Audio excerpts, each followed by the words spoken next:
Hello everyone, I hope सब लोग बढ़िया होंगे। मैं हूं आपकी सिमरन मैम और आज हम लोग बहुत ही इंटरेस्टिंग सा टॉपिक पढ़ने वाले हैं। आई नो आप में से बहुत सारे लोगों को केमिस्ट्री थोड़ी सी कम पसंद होगी, but don't worry, I will make sure that you guys form a stable bond with our chemistry which is inert to all sort of doubts just like our noble gases। पर आपको ये तो पता ही होगा कि हमारी नोबल गैसेस का octet complete होता है जिसकी वजह से उनमें स्टेबिलिटी होती है। उसी तरीके से आप लोगों को भी इस क्लास में स्टेबिलिटी मेंटेन करनी पड़ेगी एंड साथ साथ पूरा फोकस यहाँ पर रखना पड़ेगा, ठीक है, ताकि आप लोग भी एकदम फ्री रह पाओ और इनर्ट रह पाओ to all sort of doubts. ठीक है, तो स्टार्ट करते हैं। आज हम लोग पढ़ने वाले हैं galvanic cell of your electrochemistry. ठीक है, सो गैल्वेनिक सेल स्टार्ट करने से पहले थोड़ा आपके चैप्टर का नेम विच इज इलेक्ट्रोकेमिस्ट्री उसको समझ लेते हैं कि यही नाम क्यों रखा गया। ठीक है, या what does this name represents. So हमारा नाम दो वर्ड से मिलकर बना है which is electro and chemistry. So here electron refers to our electron, right, which is the source of our electrical energy। अब यहाँ जहां पर इलेक्ट्रॉन है वहां पर करंट तो फ्लो होगा ही, इलेक्ट्रिकल एनर्जी तो होगी। And chemistry refers to our chemical and reactions. पूरी की पूरी केमिस्ट्री हमारी केमिकल रिएक्शंस पे तो है भाई, ठीक है। And chemical reactions are source of our chemical energy, ठीक है। और ये पूरा का पूरा चैप्टर डील करता है interconversion of electrical energy to chemical energy and chemical energy to electrical energy, ठीक है। इस पूरे चैप्टर में यही होता है कि आपने इलेक्ट्रिकल एनर्जी से उसको केमिकल में कन्वर्ट कर दिया, केमिकल को इलेक्ट्रिकल में कन्वर्ट कर दिया। एंड हमारा जो गैल्वेनिक सेल है ये इसी में से एक प्रोसेस के ऊपर बेस्ड है। तो इसका क्या यूज है? It is use to convert our chemical energy to electrical energy, ठीक है। अब ये तो हमने समझ लिया कि भाई ये करता क्या है। अब क्वेश्चन इज करता कैसे है वो भी तो समझे, ठीक है। एंड हमारे इस गैल्वेनिक सेल को वोल्टिक सेल भी बोलते हैं, ठीक है। अब आपके घर पे भी दो दो नाम होंगे, एक स्कूल वाला नेम, एक घर वाला नेम, या फिर मम्मी प्यार से अलग नाम से बुलाते होगी, पापा अलग नाम से बुलाते होंगे। इसी तरीके से इसके भी दो नेम है, गैल्वेनिक एंड वोल्टिक। अब ये करता कैसे है उसके लिए एक छोटा सा एक्सपेरिमेंट समझते हैं, ठीक है। करना क्या है, हमें एक बीकर लेना है, ठीक है, उसमें copper sulphate, aqueous copper sulphate का सॉल्यूशन लेना है। वो हमें पता है किस कलर का होता है, बताओ, पता भी है या नहीं? ब्लू कलर का।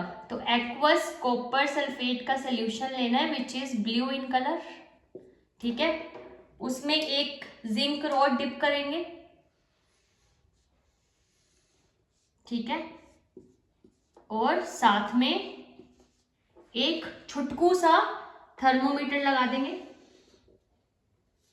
बड़ा भी लगा सकते हो, जैसा भी आपके पास अवेलेबल हो, छुटकू बड़ा थर्मोमीटर, ठीक है, ताकि टेम्परेचर का पता चलता रहे।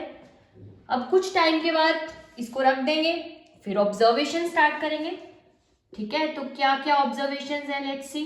जब हमने कुछ देर के लिए इसको रखा तो हमने ऑब्जर्व किया कि कुछ कुछ चीजें इसमें चेंज होने लगी। जैसे कि आपका जो ये जिंक रोड है इसका साइज धीरे धीरे धीरे कम होने लगा। First observation was zinc road size decrease, इसका साइज छोटा होने लगा। सेकंड, आपका जो ये सोल्यूशन जो था ब्लू कलर का था, इसका धीरे धीरे धीरे कलर ना फेड होने लगा, मतलब ब्लू से थोड़ा थोड़ा लाइट ब्लू, फिर धीरे धीरे बिल्कुल कम होने लगा। तो हम बोल सकते हैं ब्लू कलर फेड्स अवे, ठीक है। जैसे कि आप लोगों का कंसंट्रेशन होता है, पहले फोकस, फिर कुछ और ही सोचने लगते हो। अभी भी कुछ लोग कुछ और ही सोच रहे होंगे माइंड में, ठीक है, फेड अवे। लेकिन ब्लू कलर फेड हो गया, चल जाएगा, पर अगर कंसंट्रेशन फेड हो गया ना तो पेपर में नहीं चलेगा बेटा, ठीक है। तो आपका कंसंट्रेशन फेड नहीं होना चाहिए, बिल्कुल इधर की इधर फोकस। तो ब्लू कलर फेड्स अवे। तीसरा, राइजिंग टेम्परेचर, टेम्परेचर में थोड़ा सा इंक्रीज हुआ, इसीलिए थर्मोमीटर लगाया था ताकि वो हमें ये चीज बताता रहे, ठीक है। इसमें आपका राइजिंग टेम्परेचर हुआ। Fourth, a solid red colour was found, solid colour, solid form मिली है एक रेड कलर की, सॉलिड रेड फॉर्म्ड, ठीक है। यहां पर कुछ रेड कलर का बन गया, ठीक है, इस तरफ। अब वो क्या बना नहीं पता अभी तो दीज वर द ऑब्जर्वेशंस जो हमें देखने को मिली। अब ये क्यों हुआ, कैसे हुआ, समझते हैं। यहां पर हुई होगी हमारी केमिकल रिएक्शन, तो वो कैसे हुई देखते हैं। सो बेसिकली हमारा जो ये जिंक रोड था ना, ये जिंक 2+ में जाने लगा बाय लॉस ऑफ इलेक्ट्रॉन। तो यहां पर क्या हुआ, लॉस ऑफ इलेक्ट्रॉन, ये बीकर में जाने लगा एज Zn2+। अब 0 से +2 में गया है तो मतलब आपका ऑक्सीडेशन स्टेट इंक्रीज हुआ, increase in oxidation state. Loss of electron and increase in oxidation state को क्या बोलते हैं, ऑक्सीडेशन। और क्या बोलते हैं, ठीक है। और साथ साथ जो आपका कॉपर सल्फेट था, आपको पता है इसमें कॉपर +2 में, ठीक है। तो यहां से कॉपर +2 ने 2 इलेक्ट्रॉन लिए और कॉपर सल्फेट बना दिया।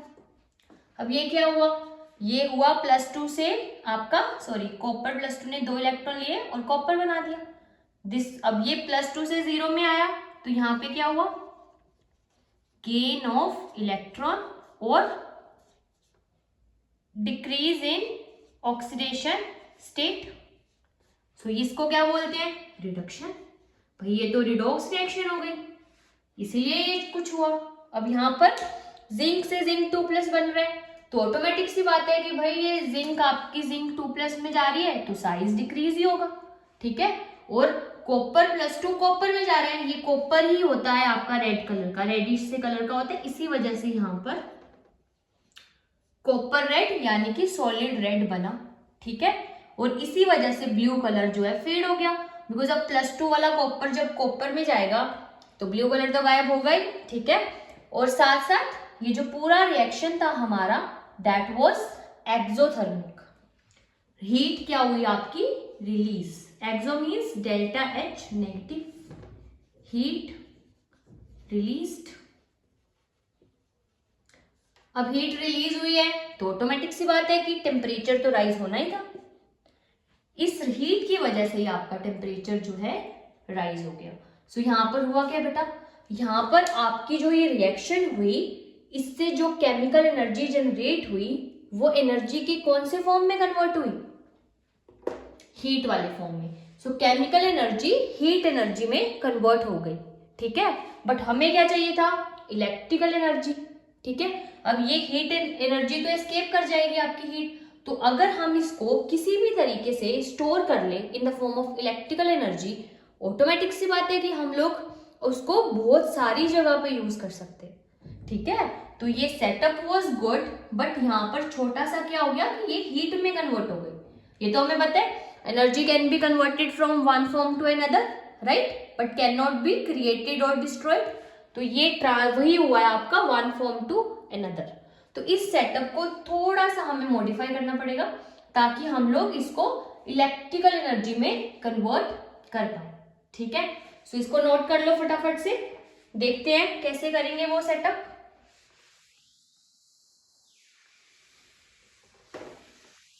यस, तो हमें क्या करना है, थोड़ा सा मॉडिफिकेशन करते हैं। अब की बार हमें 2 बीकर ले लेंगे, ठीक है। पहले 1 लिया था, अब आप 2 बीकर लोगे। इसमें क्या लेना है आपको, जिंक सल्फेट का सोल्यूशन, जिंक सल्फेट 1 मोलर। इस तरफ क्या लोगे, कॉपर सल्फेट, ठीक है, कॉपर सल्फेट का सोल्यूशन, ये भी 1 मोलर, ठीक है। इसमें हम क्या रखेंगे, जिंक रोड, जिंक रॉड, और इसमें क्या रखोगे, कॉपर रॉड,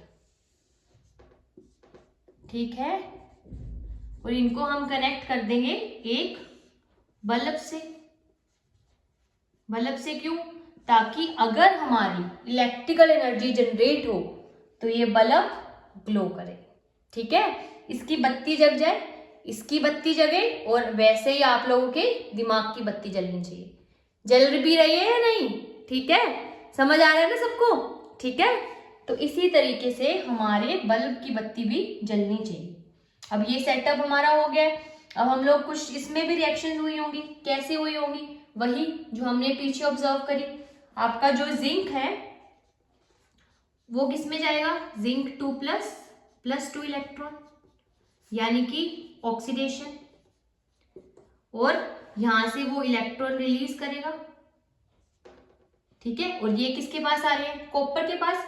तो जिंक आपका सोल्यूशन में एज Zn2+ जाएगा, ठीक है। और कॉपर +2 जो सोल्यूशन में है ये क्या करेगा, ये वही 2 इलेक्ट्रॉन लेगा और कॉपर बना देगा, दैट इज योर रिडक्शन। यहां से ये कॉपर +2 में जाना शुरू कर देगा, कॉपर +2 इधर से जाकर इस रोड पे एज कॉपर डिपॉजिट होने लगेंगे, ठीक है। तो ये हो गया हमारा रिडक्शन, ठीक है। तो ये वाले इस तरफ हमारा क्या जनरेट हो रहा है, आपका इलेक्ट्रॉन रिलीज हो रहा है, तो ये क्या बन जाएगा आपका नेगेटिव टर्मिनल। इस तरफ इलेक्ट्रॉन आ रहे हैं तो ये कैसा बन जाएगा, पॉजिटिव टर्मिनल, ठीक है। ये हमारी कौन सी साइड है, लेफ्ट। इस पे क्या हो रहा है, ऑक्सीडेशन हाफ सेल, क्योंकि ऑक्सीडेशन हो रहा है। ये क्या हो गया आपका राइट, और ये क्या आपका रिडक्शन हाफ सेल।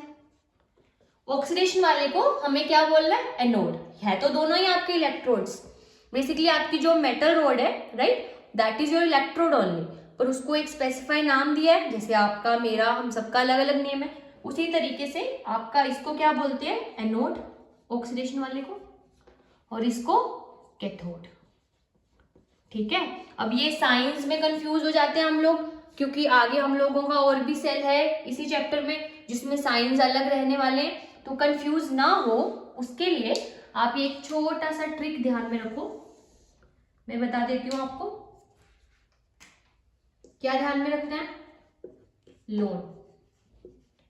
इसमें एल क्या रिप्रेजेंट कर रहा है, left, O for oxidation, A for anode, and N for negative, ठीक है। अब जब भी आपको पूछे कि भाई एनोड पे क्या हो रहा है, आप बता दोगे ऑक्सीडेशन हो रहा है, नेगेटिव टर्मिनल है, लेफ्ट साइड है, ठीक है। और इसके उल्टे जो है वो सारे आपके इस साइड को रिप्रेजेंट कर देंगे, जैसे कि एल लेफ्ट का उल्टा राइट, ऑक्सीडेशन का उल्टा रिडक्शन, एनोड का उल्टा आपका कैथोड, और नेगेटिव का उल्टा पॉजिटिव। तो अगर आपको ये वाली याद रहेगी तो आप ये वाली भी बड़े आराम से लिख लोगे, ठीक है।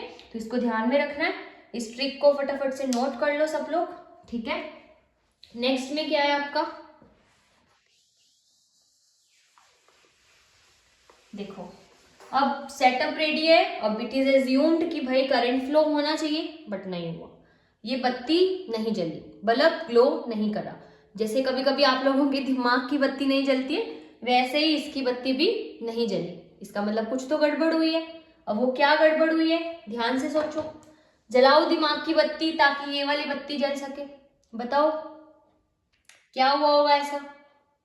सो बेसिकली अगर इसको आप ध्यान से देखो तो समझो, देखो यहां पर क्या था आपका, स्टार्टिंग में इस साइड पे आपका Zn2+ और सल्फेट आए, दोनों बराबर थे ना बच्चे, क्योंकि यहाँ पर 1 मोलर था, सो Zn2+ और सल्फेट दोनों बराबर होंगे। बट आपका अब ये Zn2+ इस बीकर में आ रहा है, ठीक है, तो ऑटोमेटिक सी बात है कि इसकी जो वैल्यू है वो बढ़ रही है। अब ये ज्यादा हो जाएगा तो इस सोल्यूशन में पॉजिटिव ज्यादा हो जाएगा ना, Zn2+ ग्रेटर देन SO4 ठीक है। सिमिलरली यहाँ पर क्या हो रहा है, सोल्यूशन से कॉपर +2 जो है आपका कॉपर में बनता जा रहा है, तो इसमें भी पहले दोनों बराबर थे। आपका जो कॉपर +2 है वो एकदम बराबर था SO4 के, पर अब क्या हो रहा है, आपका कॉपर +2 कॉपर पे जाता जा रहा है, तो ऑटोमेटिक सी बात है कि भाई आपका जो कॉपर +2 है वो कम हो रहा है सल्फेट से, तो इसमें क्या ज्यादा हो गया, नेगेटिव। और आपने क्या लगा रखा है, यहीं से लगा रखी है वायर, तो आपका यहाँ पर आप एक्सपेक्ट कर रहे हो कि आपका जो इलेक्ट्रॉन है वो ऐसे फ्लो करेगा, पर आप खुद सोचो ना, जहां पर इलेक्ट्रॉन आ रहा है वहां पे है नेगेटिव चार्ज, तो भाई रिपल्शन होगा ना, कैसे आने देगा उसको। और जहां से ये जा रहा है वहां पे पॉजिटिव चार्ज है, तो इलेक्ट्रॉन कैसे जा, पॉजिटिव कैसे जाने देगा अपने से इलेक्ट्रॉन को दूर, वहां पर अट्रैक्शन होगा, तो ये फ्लो तो हो ही नहीं पाएगा, इतना ज्यादा चार्ज इम्बैलेंस है। तो अगर ये फ्लो ही नहीं हुआ इलेक्ट्रॉन का, तो करंट कैसे फ्लो करेगा भाई, नहीं करेगा। ठीक है, तो इस चीज का, छोटी छोटी चीजों का हमें ध्यान रखना है। ठीक है, दूसरी प्रॉब्लम, आपका जो एक सर्किट है ये कंप्लीट ही कहाँ है अभी, राइट, ऊपर से तो ठीक है, नीचे से तो सर्किट इनकम्प्लीट है, तो जब तक सर्किट कंप्लीट नहीं होगा तब तक भी आपका इलेक्ट्रॉन फ्लो नहीं करेगा, तो ये तो प्रॉब्लम हो गई भाई, दुविधा हो गई। अब इसको कैसे सुलझाएं, इसी के लिए हम लोग किसका यूज करेंगे, सोल्ट ब्रिज का। समझते हैं सोल्ट ब्रिज के बारे में। अब वो कैसे वर्क करता है भाई, ये क्या चीज है, सोल्ट का पहाड़। ठीक है, तो सोल्ट का पहाड़ ही है जो हमें दरिया की उस तरफ लेके जाएगा, राइट, प्रॉब्लम को सोल्व करेगा। This is our salt bridge. अब ये क्या है चीज है भाई, ये एक आपकी इन्वर्टेड यू ट्यूब होती है इस तरीके से। ठीक है, इसमें क्या होता है आपका, ये इस तरीके की इन्वर्टेड यू शेप ट्यूब है, इसमें हम लोग क्या लेते हैं, इसमें हम लोग एक पेस्ट लेते हैं पॉलीसेकेराइड का, paste of polysaccharide which is अगर अगर का। ठीक है, और ये एक जेली लाइक स्ट्रक्चर होता है, आप लोगों ने बचपन में खाई होगी जेली, येलो ब्लू अलग अलग कलर्स की, अलग अलग फ्लेवर्स की आती थी, अभी भी आती होगी। ठीक है, सो और साथ में क्या लेते हैं, इनर्ट इलेक्ट्रोलाइट। इनर्ट मतलब किसी और के साथ रिएक्ट ना करे, जैसे कि KCl, KNO3 एक्सेट्रा। ठीक है, तो ये हम लेते हैं। अब ये क्या करेगा, देखते हैं इसको, ये मैं हटा रही हूं नीचे वाला अभी के लिए।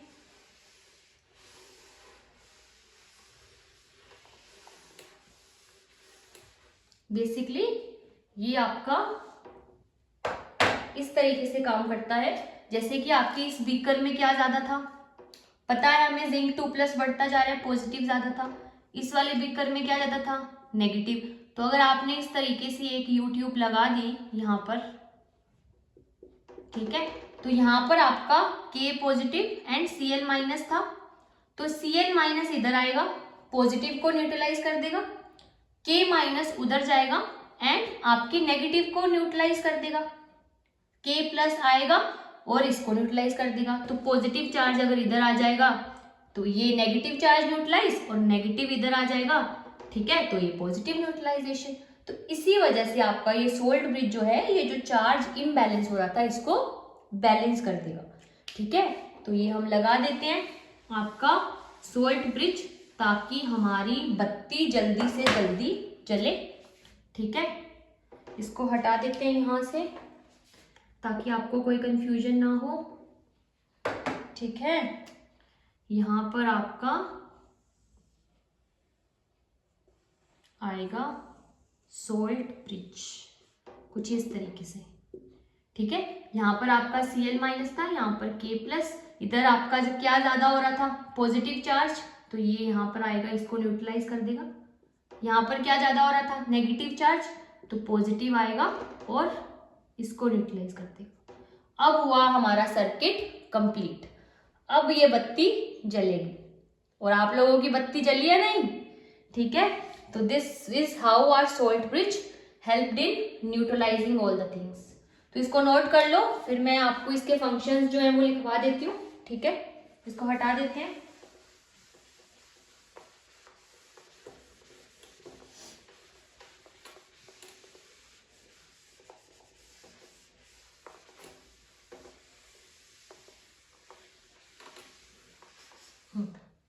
तो हमारे सोल्ट ब्रिज ने हमें क्या क्या हेल्प किया, क्या क्या इसके फंक्शन रहे, पहला कंप्लीट्स द सर्किट, सर्किट को कंप्लीट किया, ठीक है। सेकंड, मेंटेन्ड न्यूट्रलिटी, ठीक है, न्यूट्रल किया हमारे सिस्टम को। तो इसके बिना हमारा जो सर्किट था वो गड़बड़ कर रहा था। लेकिन ऐसा नहीं कि अब आप कोई भी सोल्ट ब्रिज कहीं पे भी लगा दो, ठीक है, उसकी कुछ लिमिटेशंस है। What are the limitations? पहली, इनर्ट इलेक्ट्रोलाइट होना चाहिए। ऐसा नहीं कि भाई वो रिएक्ट कर जाए।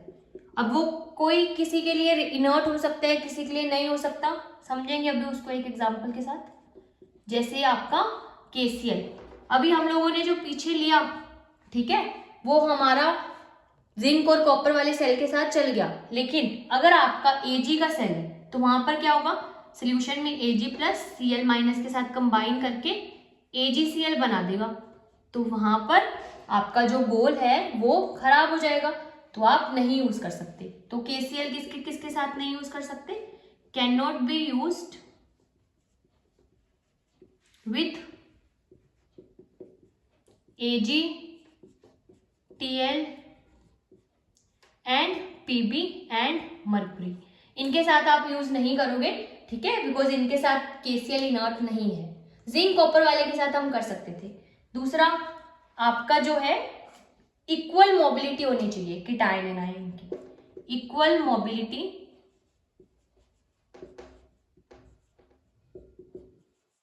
Of cation and anion. ऐसा नहीं कि कीटायन अलग स्पीड से जा रहा है, एनायन अलग स्पीड से जा रहा है, नहीं, दोनों की मोबिलिटी जो है वो बिल्कुल सेम होनी चाहिए।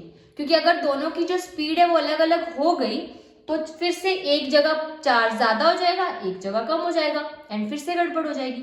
तो मोबिलिटी जो है वो मेंटेन्ड रहनी चाहिए, दोनों की जो स्पीड है वो सेम रहनी चाहिए, ठीक है। तो मोबिलिटी सेम, इसको नोट कर लो। लिमिटेशंस एंड फंक्शंस थे ये हमारे सोल्ट ब्रिज के, ठीक है। तो अभी हमने जो पीछे पढ़ा जिंक और कॉपर का, वो है तो गैल्वेनिक सेल का ही टाइप, ठीक है, लेकिन इसके जो सेल है वो बहुत टाइप के हो सकते हैं, उसमें कोई अलग भी आपका एलिमेंट हो सकता है, कोई अलग मेटल भी हो सकता है। लेकिन हमने पीछे जो जिंक और कॉपर का सेल लिया था उसका एक स्पेसिफिक नेम है विच इज डैनियल सेल, ठीक है। ये भी गैल्वेनिक सेल ही है, लेकिन अगर आप इसकी जगह कुछ और ले लेते हो तो वो भी गैल्वेनिक सेल ही रहेगा, लेकिन वो डैनियल सेल नहीं रहेगा। डैनियल सेल उसका सब नेम है। जैसे कि बहुत सारी गर्ल्स हैं क्लास में, राइट, तो लेकिन सारी गर्ल्स ही हैं लेकिन सबका नेम अलग अलग है। उसी तरीके से जिंक और कॉपर वाले को हम क्या बोलते हैं? Galvanic cell. तो ये चीज भी हमें ध्यान में रखनी है, ठीक है। नेक्स्ट आता है हमारा सेल रिएक्शन, कि हम सेल की रिएक्शन कैसे लिखें, ठीक है। अब हमने जो लिखी वो हाफ सेल रिएक्शन थी। हमने क्या देखा, जिंक जो है वो जिंक 2+ में जा रहा है, +2 इलेक्ट्रॉन। कॉपर जो है वो 2 इलेक्ट्रॉन ले रहा है और कॉपर बना रहा है। लेकिन फाइनल सेल रिएक्शन हमारी क्या होगी? 2 इलेक्ट्रॉन से 2 कट जाएंगे, ठीक है, और नीचे क्या आएगा? Zinc plus copper +2 gives zinc +2 plus copper. This is our final cell reaction, ठीक है, ये हमें लिखनी आनी चाहिए। नेक्स्ट आता है हमारा सेल रिप्रेजेंटेशन, ठीक है, कि अब सेल को रिप्रेजेंट कैसे करेंगे हम, दैट इज सेल रिप्रेजेंटेशन। देखो पहले आपको क्या लिखना है? एनोड, एनोड वाला पार्ट। देन ऐसे 2 डंडे लगाएंगे हम, ये क्या है? सोल्ट ब्रिज का रिप्रेजेंटेशन। देन हम लिखेंगे कैथोड वाला पार्ट, जैसे कि ऊपर वाले सेल से ही समझते हैं। जिंक किस में जा रहा है? Zn2+ में, तो जिंक गया Zn2+ में, यही हुआ है नोड पे। फिर आ गया हमारा सोल्ट ब्रिज। नेक्स्ट क्या हुआ?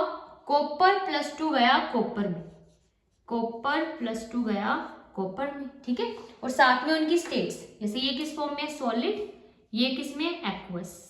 Copper +2 aqueous, then again solid, ठीक है। So this is our cell को रिप्रेजेंट करने का तरीका।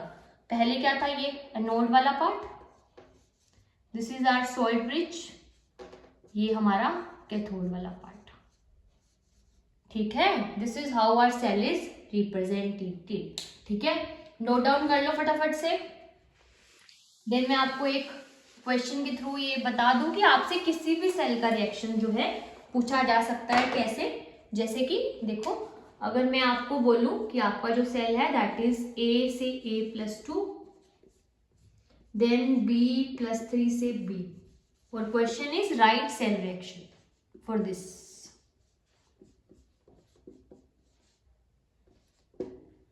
कैसे लिखोगे इसकी सेल रिएक्शन? पहले एनोड और कैथोड लिखने पड़ेंगे। एनोड पे क्या हो रहा है,